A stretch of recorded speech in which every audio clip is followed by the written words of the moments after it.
The sun rose over Motunui, casting a golden glow on the endless ocean that stretched to the horizon. Moana stood at the edge of the shore, her feet sinking into the cool sand as she listened to the rhythm of the waves.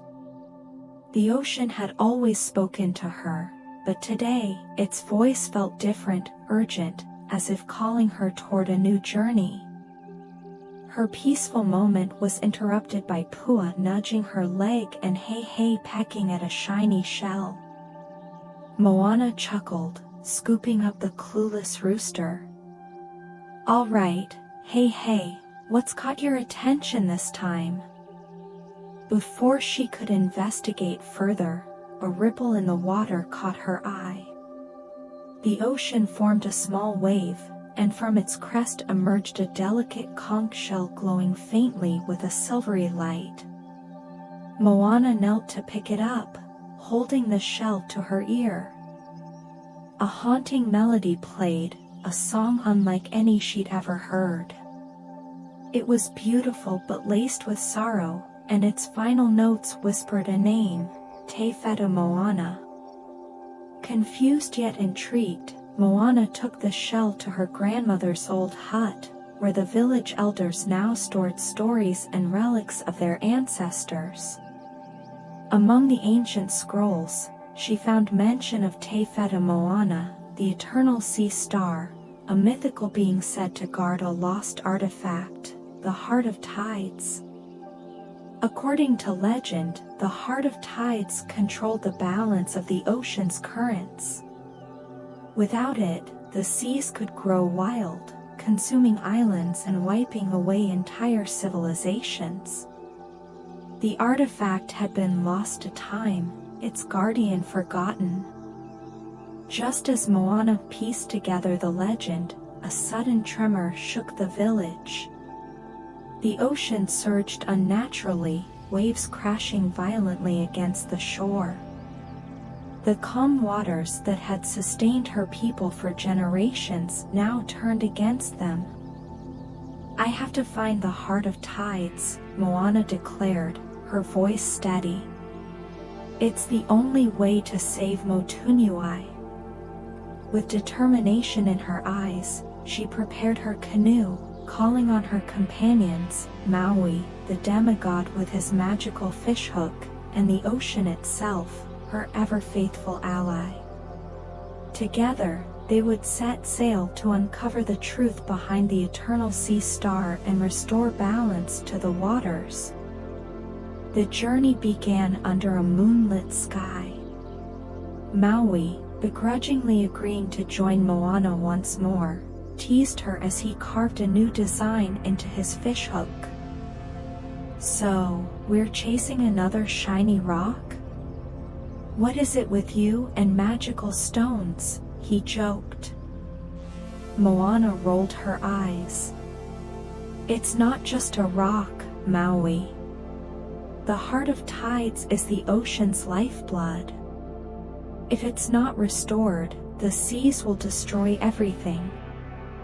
As they ventured into deeper waters, strange phenomena began to appear. Whirlpools churned where there were none before, and shimmering schools of fish swam in patterns that seemed almost like warnings. The ocean itself seemed alive with unrest, guiding them cautiously yet urgently.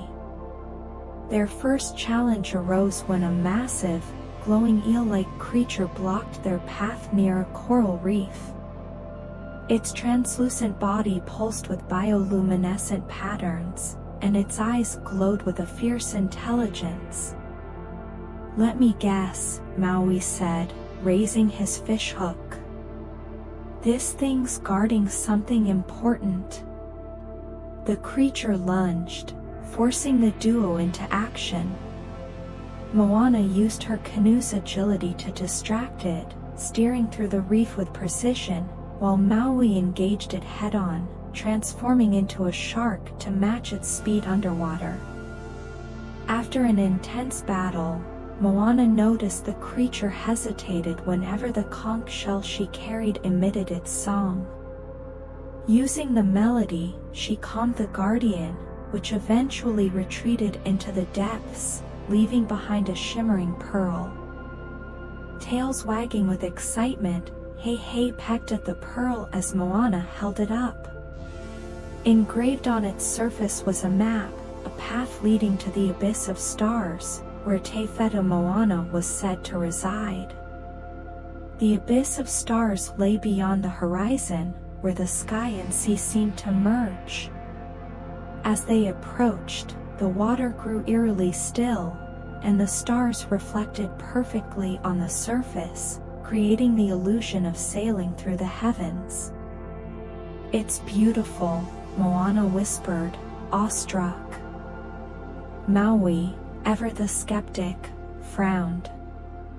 "Beautiful, sure. But I don't trust it." Their unease proved justified when the tranquil waters erupted into chaos. From the depths emerged a colossal sea serpent adorned with glowing scales that mirrored the constellations. It roared, its voice resonating like a storm, and coiled around their canoe. "This is getting old," Maui grumbled, raising his fishhook again. Moana, however, felt a strange connection to the creature. Holding up the conch shell, she played its melody. The serpent paused, its gaze locking with hers. A soft glow emanated from its chest, revealing a fragment of the heart of tides embedded within. The serpent began to speak in a language Moana couldn't understand, but the ocean translated through waves and ripples. "Prove your worth," the creature seemed to say, before diving deep into the abyss. Without hesitation, Moana and Maui followed, plunging into the darkness. The abyss was a mesmerizing yet dangerous labyrinth of underwater caverns and glowing sea flora. With Maui's strength and Moana's intuition, they navigated the maze, eventually reaching a hidden temple guarded by Te Whete Moana itself, a radiant, celestial being with the form of a giant starfish. Its voice was harmonious, yet sorrowful. The heart of tides was shattered by greed and war. "Restore it, and balance will return.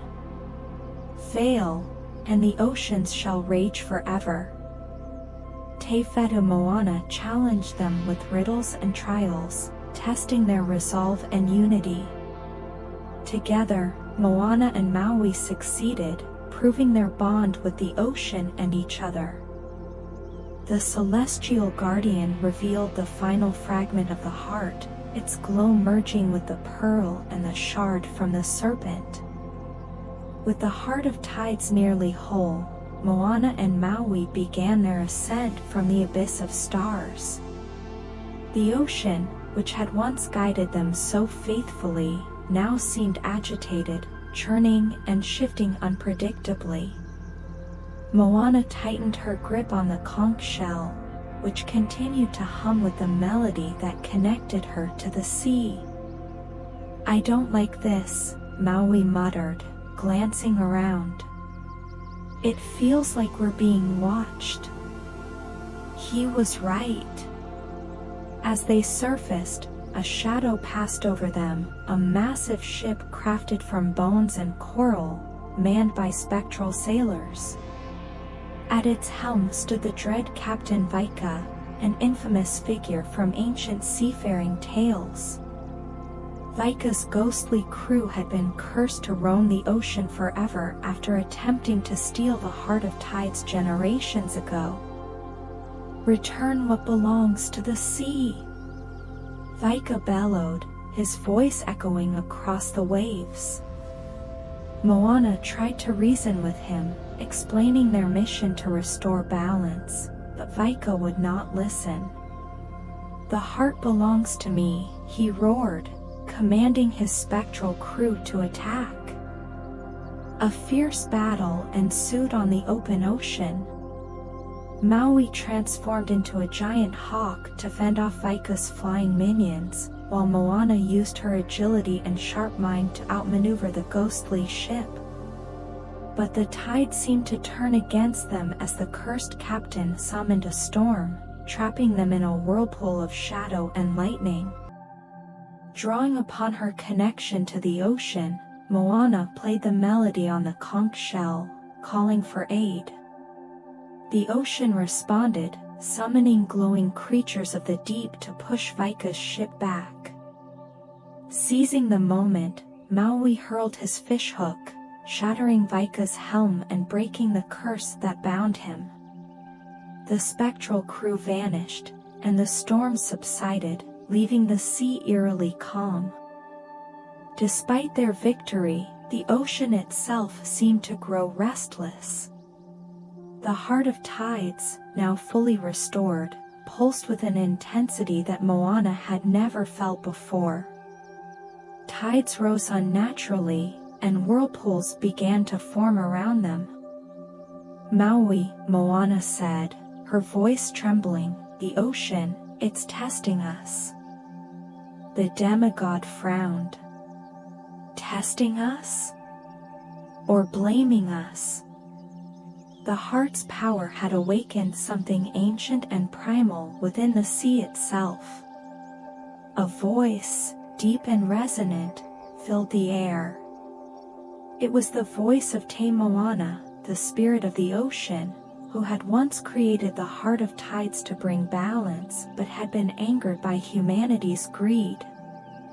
"You seek to restore what was broken," Te Moana said. "But balance requires sacrifice." Moana stood firm, her courage unwavering. "I've seen what happens when the heart is lost: destruction, chaos. My people depend on the ocean's harmony. What sacrifice must be made to save them?" Te Moana responded with a trial, a tempest unlike any they had faced before. Moana and Maui battled monstrous waves, torrents of rain, and towering water spirits. Maui's strength was nearly spent, but Moana's bond with the ocean allowed her to navigate the storm, protecting her canoe and the heart of tides. Finally, Moana realized the sacrifice Te Moana demanded: her freedom. She would have to relinquish her bond with the ocean, forever anchoring the heart of tides to ensure balance. With tears in her eyes, she whispered, "If that's what it takes, I'll do it." As Moana placed the heart of tides into the ocean, the storm ceased, and the waters calmed. The glow of the heart spread across the sea, healing the rifts caused by its absence. Te Moana appeared, no longer as a wrathful spirit, but as a serene, shimmering figure. "You have proven your worth, daughter of the sea," Te Moana said. "Your sacrifice is noble, but unnecessary. The heart's balance is restored because of your courage and unity. You shall remain its guardian." The ocean embraced Moana one last time, a wave lifting her canoe gently back to calmer waters. Maui, exhausted but smiling, patted her shoulder. "Looks like you've got the ocean's respect. That's something even I didn't manage." As they sailed back to Motunui, the ocean sparkled with newfound peace. The villagers rejoiced at their return, and Moana shared the story of her journey, ensuring the lessons of the heart of tides would not be forgotten. Maui, ever the showman, regaled the children with exaggerated tales of his heroics, much to Moana's amusement. But as the island settled into its renewed harmony, Moana felt a quiet contentment. She knew her bond with the ocean was unbreakable, and her role as a guardian would continue to guide her toward new adventures.